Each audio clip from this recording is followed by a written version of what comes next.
बिस्मिल्लाहिर्रहमानिर्रहीम। Welcome students to another video lecture. और आज हम लोग फ़र्स्ट ईयर से अपना नेक्स्ट लेक्चर जो है वो स्टार्ट करेंगे। जैसे कि प्रीवियस लेक्चर्स में आपने देखा कि हम लोगों ने एंजाइम सेक्शन स्टार्ट किया हुआ था, तो एंजाइम सेक्शन को ही आगे लेके चलेंगे और बहुत ही जो है दो इम्पॉर्टेंट शॉर्ट क्वेश्चंस जो हैं वो पढ़ेंगे हम लोग। तो इस टॉपिक का नाम है models of enzyme action. Models of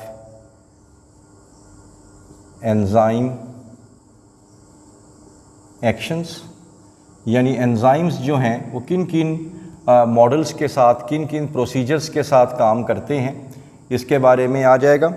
तो इसके अंदर दो तरह के मॉडल्स हमारे पास हैं। एक को हम लोग कहते हैं लॉक एंड की मॉडल, लॉक एंड की मॉडल। जैसे कि नाम से ही जाहिर है, की चाबी को कहेंगे, लॉक जो है वो ताले को कहेंगे। जैसे एवरी जो की होती है वो स्पेसिफिक होती है, स्पेसिफिक टू लॉक, अपने ताले के मुताबिक होती है। हर ताला हर चाबी से नहीं खुल सकता। इसी तरह एवरी एंजाइम जो हर एंजाइम होता है वो सबस्ट्रेट के हवाले से क्या होता है, सबस्ट्रेट की जो शेप होती है और सबस्ट्रेट की जो नेचर होती है उसके हवाले से वो स्पेसिफिक होता है। ये जो मॉडल है, इस मॉडल को पेश किया था एमिल फिशर ने और कब किया था? 1890 में। और इन्होंने कहा था कि जो एंजाइम है, एंजाइम के बारे में आप पढ़ चुके हैं, उसकी एक होती है एक्टिव साइट होती है। और एक्टिव साइट इसकी क्या होती है? वो रिजिड होती है। रिजिड का मतलब सख्त होती है, यानी वो अपनी शेप चेंज नहीं कर सकती। एग्जाम्पल के तौर पे ले लेते हैं, फ़र्ज़ कर लें ये एक एंजाइम है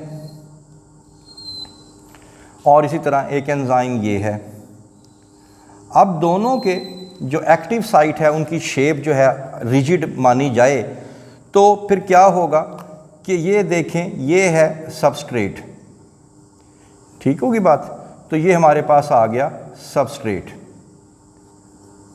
अब इसकी क्योंकि एक्टिव साइट रिजिड है, ये चेंज नहीं हो सकती थी, तो ये जो सबस्ट्रेट है वो इसी एंजाइम के साथ जो है वो इंटरेक्ट करेगा, इसके साथ वो इंटरेक्ट नहीं करेगा। यानी यहाँ पे जब ये अटैच हो जाएगा तो ES कॉम्प्लेक्स भी बनेगा और बाद में ये टूट के इसके क्या बन जाएंगे?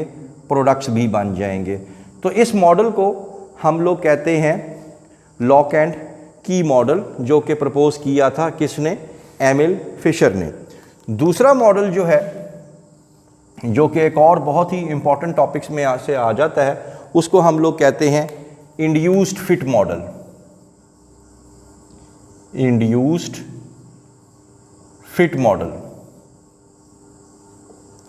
फिट मॉडल जो है, इसके बारे में आप लोगों ने बता देना है कि सबसे पहले इसके साइंटिस्ट का नाम बता दें, कोशलैंड। तो आप भी लिख देंगे प्रपोज्ड बाय कोशलैंड, और इनका ईयर बता दें 1959। इन्होंने ये बताया था कि आने वाला जो सबस्ट्रेट होता है, कुछ एंजाइम, सारे नहीं, कुछ एंजाइम ऐसे होते हैं जो आने वाले सबस्ट्रेट के मुताबिक अपने अंदर इंड्यूस कर लेते हैं, अपने अंदर तब्दीली ले आते हैं। किसके अंदर? एंजाइम की जो एक्टिव साइट है, ठीक है। Induce changes in enzyme structure, ख़ास तौर पे एक्टिव साइट। यानी आने वाला जो सबस्ट्रेट है वो एंजाइम के अंदर जो है वो कुछ उसके एक्टिव साइट में तब्दीलियां ले आता है। मिसाल के तौर पे ये देखें, ये अगर मान लिया जाए ये है सबस्ट्रेट और ये हमारे पास आ गया एंजाइम। तो अब हुआ क्या? अब यहाँ पे बिल्कुल भी ये इसके साथ अटैच नहीं हो सकता। लेकिन जैसे मैंने बताया कि कुछ एंजाइम्स ऐसे हैं जो कि अपने अंदर जो है वो तब्दीली ले आते हैं, और कुछ ये सबस्ट्रेट को देखते हुए उनके सबस्ट्रेट उनके बॉडी के अंदर कुछ इस तरह की तब्दीलियाँ ले आता है कि वो अपनी एक्टिव साइट के अंदर जो है वो तब्दीली ले आते हैं, ताकि अच्छे तरीके से एकोमोडेट किया जा सके। किसको अकोमोडेट किया जा सके? आने वाले सबस्ट्रेट को। और ये जो तब्दीली जो लेके आए हैं to perform its activity more effectively, इससे क्या होगा कि एंजाइम की जो इफ़ेक्टिविटी है, एंजाइम की जो काम करने की जो ताकत है, वो क्या हो जाएगी? वो इंक्रीज़ हो जाती है इस तरीके से। ठीक है। अब ये दोनों मॉडल जो हैं आपस में एक दूसरे के कॉन्ट्राडिक्टरी आ रहे हैं। ये कहते हैं कि यहाँ पे ये एक रिजिड साइट है, वो कहते हैं कि यानी ये एंजाइम के अंदर ऐसा नहीं होता कि हमेशा यही कंडीशन हो, ये कंडीशन भी पाई जाती है। और कुछ एंजाइम ऐसे भी होते हैं जो आने वाले सबस्ट्रेट के मुताबिक अपने अंदर इंड्यूस कर लेते हैं तब्दीलियों को। इंड्यूस का मतलब है तो अपने अंदर तब्दीली लेके आना, ताकि जो उसके अंदर जो सबस्ट्रेट है उसको मुकम्मल तौर पे फिट किया जा सके और मुकम्मल तौर पे रिएक्शन को प्रोसीड किया जा सके। तो ये इसमें आ जाएगा एक लॉक एंड की मॉडल, और दूसरा इसके अंदर आ जाएगा इंड्यूस फिट मॉडल। तो ये आप लोगों का आज का बहुत ही इंपॉर्टेंट शॉर्ट क्वेश्चन था। ये आप लोगों ने अच्छे तरीके से देख लेना है, क्योंकि ये बोर्ड के एग्ज़ाम में किसी टाइम भी ये आ सकता है। I hope that you have understood the video lecture today. For more interesting videos, please stay connected with us. Thank you very much.